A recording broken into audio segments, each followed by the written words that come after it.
Salut à tous, agriculteurs de 23. Aujourd'hui, on se retrouve chez Marida avec ce Claas Arion 630. Donc, c'est un tracteur qui fait 165 chevaux. Donc, un Claas Arion 630, c'est un Power Shift avec en cabine la définition C-bis. Donc, il a l'écran. Allez, je vous filme ça. Bon visionnage à tous. Donc, comme je l'ai dit, ce Claas Arion 630 est un tracteur qui fait 165 chevaux. Donc, comme on le voit déjà sur l'image, on voit tout de suite les options qu'il a, ce tracteur. Donc, il a le relevage avant, il a le pont avant suspendu proactive. Donc voilà, on voit que c'est un tracteur qui a une bonne gueule. Voilà, donc on voit qu'il a les petits feux LED là sur les côtés. Voilà, les feux de capot aussi sont LED. Ceux-là, là. Il y a aussi les feux diurnes LED. Après, quand on passe sur le côté de ce tracteur, on remarque qu'il a le gros pot. Voilà, tout ce qui est pour les normes stage 5, les normes anti-pollution européennes. Ensuite, sur le côté de ce tracteur, on voit l'extension de réservoir qui vient jusque là. Il est équipé du grand réservoir de GNR. Voilà. Après, donc, c'est une cabine qui a les rétroviseurs électriques. Voilà. C'est un tracteur qui est chaussé en Michelin. Donc à l'arrière, il est chaussé en 580-70 R38 et à l'avant, il est chaussé en 480-70 R28. C'est plutôt bien pour un tracteur de cette gamme. C'est pas énorme ni trop petit, ça convient. Ensuite, on passe à l'arrière de ce tracteur. Donc on voit du coup, vu qu'il a les petits feux LED à l'avant, ben, là aussi, il est équipé en feux LED. Après le reste, c'est des feux halogènes. Comme on le voit, il a les commandes sur les ailes. Donc allumage PDF, extinction PDF, relevage arrière et tout ce qui est commande hydraulique. Et ce qui est bien sur ce tracteur, c'est que la commande hydraulique, elle peut être réglable sur le distributeur de son choix en cabine. Donc on va sur l'écran du C-bis et on choisit par exemple si on a un 3 points hydraulique ou un autre type auquel on a besoin, et ben on le règle en cabine. Donc on peut choisir entre donc le bleu, orange, vert et violet. Et quand on appuiera sur le bouton, en fonction de ce qui a été programmé en cabine, on pourra donc faire marcher l'hydraulique sur le distributeur de son choix. Donc après, sur ce relevage arrière, donc on trouve la prise isobus, il en est équipé. Voilà. Ensuite, freinage pneumatique, il est équipé du freinage pneumatique. On a tout ce qui est donc la préparation d'installation pour un retour. Ensuite, les 4 distributeurs hydrauliques. Voilà. Un tracteur plutôt bien équipé. On voit en haut de la cabine qu'il a la prédisposition pour le GPS. Mais il l'a pas. Il n'est pas équipé. Après, donc du coup, si on passe sur le côté gauche du tracteur, donc on voit qu'il y a les réservoirs. Voilà. Donc le réservoir de GNR, il fait 285 litres. Donc 300 quasiment. Et le réservoir d'Adiblue, lui, il en fait que 20 litres. Voilà, il est là. Donc pour y avoir accès, donc il faut faire comme moi, vous relevez le marchepied et donc on a tout de suite accès au réservoir d'Adiblue. Ensuite, particularité qu'il y a aussi sur ces nouvelles cabines, comme on le voit par rapport aux anciens, ici et ici, ce sont plus les deux phares comme on retrouve sur mes Arions. On a maintenant des gros projecteurs qui sont retrouvés donc sur chaque montant. Ça fait plus de lumière et ça fait moins d'encombrement pour le visuel quand on est en cabine.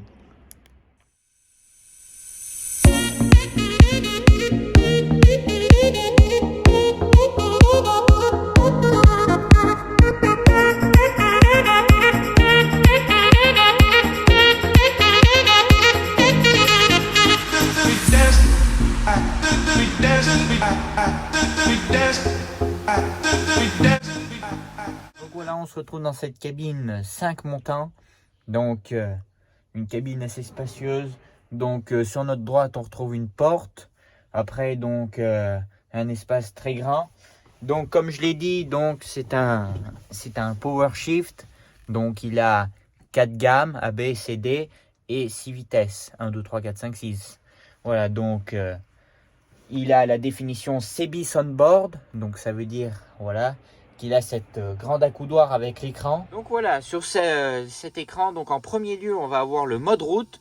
Donc comme on le voit, compteur kilométrage, la jauge à carburant, le nombre de tours minute, le dispositif anti-pollution et la température moteur qui vont être en gros pour justement que l'utilisateur ait une vue simplifiée. À côté, donc on va avoir le nombre d'hectares-heure, la consommation litre-heure, voilà, et le mode de conduite. Donc ça c'est différent, c'est un mode option classe auquel tu peux avoir ta session, on va dire. Tu vas monter dans ton tracteur et pour avoir tes propres réglages, tu vas choisir, tu vas avoir ta session, par exemple agriculteur du 23 ou une autre session qui va être adaptée à la personne. Ensuite, on a les relevages, donc avant, arrière, la PDF là, et là tout ce qui est l'hydraulique, les fonctions qui sont appropriées à l'hydraulique. Voilà. Ensuite, on peut passer donc à l'onglet champ quand on va être arrivé sur un champ ou si on veut rester sur un point de vue assez avec beaucoup d'informations. Donc là, on va avoir un point de vue assez détaillé. Donc voilà, là les relevages ils sont devant et derrière le petit schéma de tracteur. Voilà. Donc là, on va avoir tout ce qui est le réglage des régimes moteurs mémorisés, voilà, et la limitation du régime moteur maximum. Alors cela, ça va être pour quand on va allumer le régime moteur 1, régime moteur 2, voilà. Et donc tout ce qui est la limitation du régime moteur maximum, c'est quand on va faire une accélération sur la route. Par exemple, on va partir pour rouler à 45. On va choisir à quel régime moteur on ne veut pas que le tracteur monte quand il arrivera à 45. Par exemple, là il est réglé à 1930, c'est pour éviter qu'il monte à 2000 tours. Ça va permettre une petite économie de carburant. Ensuite, si on clique là, le petit logo boîte, on peut régler donc l'auto-shift. Voilà. Ensuite, là, le petit bouton avec le vérin, on clique dessus. C'est tout ce qui est les choix des distributeurs. Donc voilà, pour l'affectation en commande extérieure, comme je disais, sur les ailes. Par exemple, si on a un 3 points hydraulique qui va être branché sur le vert, on clique sur le vert, on marque affecté. Voilà, comme ça, hop, on voit il devient vert, il est affecté au vert. Si on veut qu'il ne soit plus affecté, on le désactive. On va sur le marron et on affecte le marron. Voilà, c'est au choix, vraiment. Voilà. Après, on a les 4 distributeurs hydrauliques. Voilà, comme on le voit là. Sur le côté, on va avoir donc séquence, le nombre de tours minutes, le nombre d'heures et le pourcentage de force sur la boîte. Là, on a tout ce qui est les vitesses, donc les 4 gammes, A, B, C, D, et le nombre de vitesses, 1, 2, 3, 4, 5, 6. Voilà, donc ça c'est la programmation vitesse demi-tour et plus ou moins. En dessous, encore une fois, on va retrouver les fonctions affectées au distributeur. Après, si on repasse encore un autre onglet, on va se retrouver donc sur l'isobus UT. Donc ça, l'isobus, c'est un branchement par exemple entre les presses classes ou les autochargeuses. enfin tout équipement équipé d'une prise Isobus va pouvoir avoir son propre écran qui va s'installer sur l'écran du tracteur sans avoir son boîtier à côté. C'est pour simplifier la vue à l'utilisateur. On va brancher l'Isobus, on va atterrir sur cet onglet, donc ça ne va pas être ça, ça va mettre par exemple l'autochargeuse classe, ça va mettre un petit dessin de l'autochargeuse et en fonction de ce qu'on fait avec, par exemple on va ramasser de l'herbe, ça va mettre le niveau de remplissage, le pick-up et tout, ça va mettre toutes les informations appropriées directement sur l'écran du tracteur. Ensuite en bas, la petite bande en bas, on retrouve que le tracteur a le Smart Stop, donc ça veut dire que quand on appuie sur le frein, le tracteur débraye et quand on lâche le frein, il réembraye. C'est comme un arrêt automatique, pas besoin d'appuyer sur l'embrayage.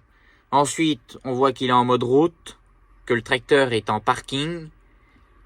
On voit qu'il est le kilomètre, le nombre de kilomètres du tracteur, par exemple quand on roule, là on voit qu'il est à 0.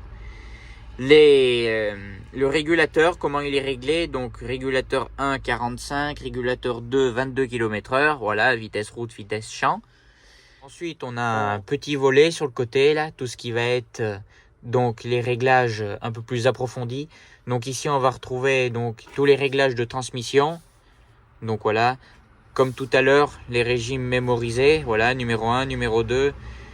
Donc voilà, désactivation par pédale. Donc ça c'est on sélectionne si ça peut être ou pas. Ensuite, on a la gestion de la transmission. Donc on retrouve le Smart Stop ici qui est activable et désactivable. Voilà. Ensuite, on a la vitesse. Donc, vitesse 1 réglée à 45 et vitesse 2 21,5. Donc, les régulateurs. La gestion de l'accélération et les réglages complémentaires.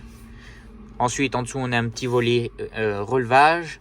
Donc, ça va être tous les réglages sur le relevage arrière. Donc, butée haute, le pourcentage de levée, pourcentage de baisse. Tout ce qui est relevage donc suspendu pour un meilleur confort et le blocage du relevage. Voilà, donc on l'a pour l'avant et pour l'arrière. En dessous, l'onglet du relevage, on va retrouver un petit onglet hydraulique. Voilà. Donc ici, on va retrouver nos 4 distributeurs. Donc là, c'est sur quelle commande ils sont attribués. La priorité donc de ce distributeur hydraulique. Ça aussi, donc ça peut être pour les commandes externes si on veut le retrouver sur l'aile arrière pour simplifier l'accès. Ensuite, donc, on a le verrouillage distributeur. Voilà, assez simple. Après, donc, on a tout ce qui est les commandes, CSM. Ça, du coup, c'est pour l'autoguidage, mais il n'en est pas équipé. Là, on a tout ce qui est les compteurs, outils, l'Isobus, donc voilà. Et après, tout ce qui est les services et informations. Donc ensuite, sur cet accoudoir, donc on va retrouver le joystick, donc qui va permettre l'utilisation de deux distributeurs hydrauliques, donc droite-gauche ou avant-arrière, voilà, avec 2 commandes, F3 F4 sur le côté. On va retrouver à côté donc régime moteur 1, régime moteur 2.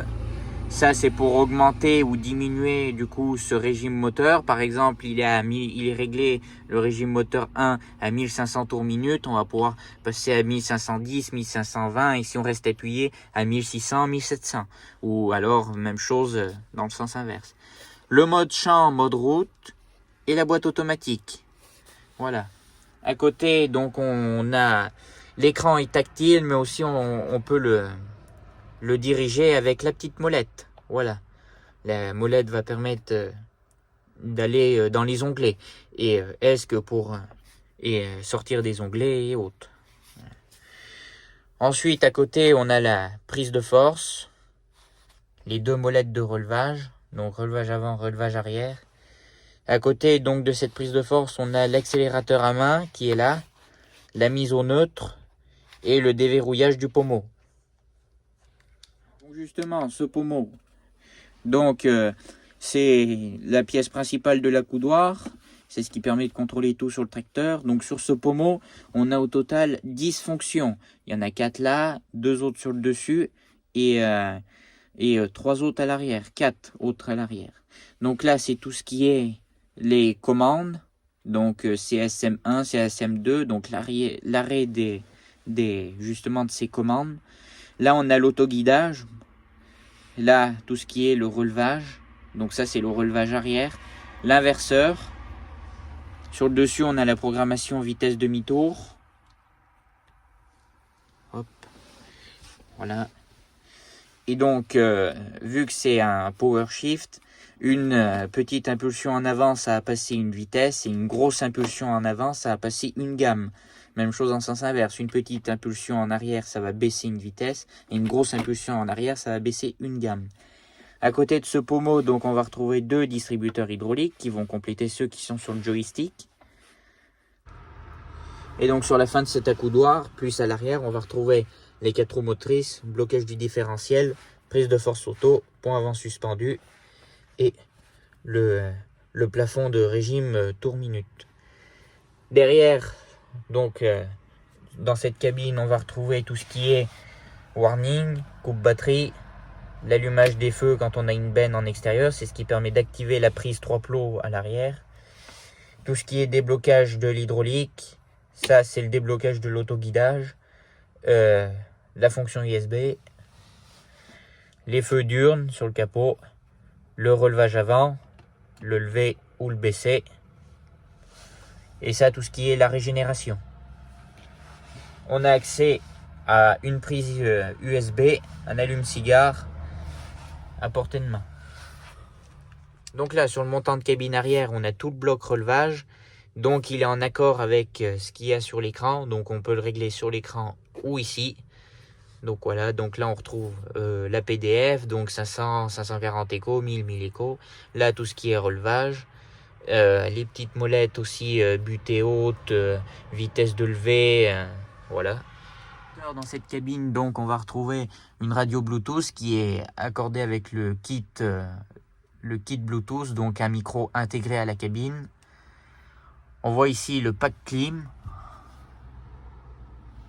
la gestion des feux de travail, les rétroviseurs électriques, dégivrage des rétroviseurs électriques et le choix entre les phares donc de capot pour la route ou ceux qui sont sur les montants de la cabine. Ensuite sur la commande centrale, on retrouve ce beau volant classe. Donc on voit que c'est un tracteur qui a le parking à l'inverseur, le frein de parking à l'inverseur. On voit ici donc tout ce qui est les réservoirs, donc CadiBlue et GNR, la température moteur. De l'autre côté, on va retrouver le compte tour minute et la pression des freins pneumatiques. Au centre, donc, on va retrouver tout ce qui est les tours minute, la prise de force sélectionnée, le compte kilomètre-heure avec la vitesse sélectionnée. Ici, on va retrouver l'heure. Là, on voit que le frein de parking est enclenché. Une vue assez détaillée. C'est une cabine assez spacieuse. On est bien dedans, on a une bonne visibilité. Après, grâce au CBIS, on a beaucoup de commandes sous la main. C'est vraiment facile d'accès. C'est plus un tracteur qui va être pratique pour quelqu'un en grande culture, car tout est à l'accès. On a beaucoup de personnalisation. On peut faire pas mal de trucs avec ces cabines-là. Voilà.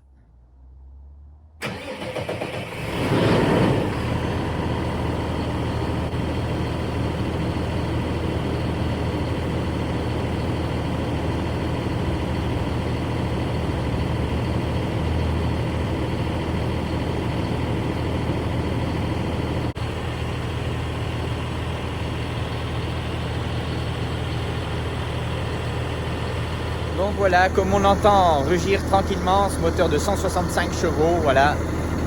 Donc un magnifique tracteur, comme j'ai dit à l'intérieur de la cabine, on est bien, c'est spacieux.